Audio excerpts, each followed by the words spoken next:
不过苹果姐姐，我都听不太懂这首歌到底在讲什么意思啊？好，这一首童谣啊，是告诉我们，春天的时候有好多蝴蝶在花园里面采花蜜，它们累的时候呢，就停下来吸一吸花蜜，休息一下哦。哦，原来是这样啊，这样子解释我就懂了。不过啊，这首童谣里面有很多的词我都听不懂哎，可不可以请苹果姐姐来告诉我们呢？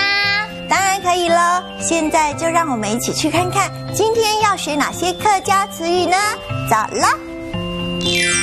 花园渡，花园里，花园渡，花园里，容易的，蝴蝶，容易的，蝴蝶，相凑，互相邀约，相凑，互相邀约，甜的，累了，甜的，累了，吃甜茶，喝甜茶，吃甜茶，喝甜茶。哇，小朋友现在是不是都认识了这些客家词语了呢？认识了。好，那我来考考你们呢。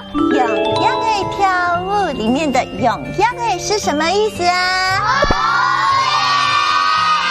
哇，小朋友好聪明呢！现在让我们再唱一次这一首咏呀嘿跳舞，来一起变一只蝴蝶。哇，大家翅膀都好大好漂亮哦！春天來到花園渡，風一嘅拍一嘅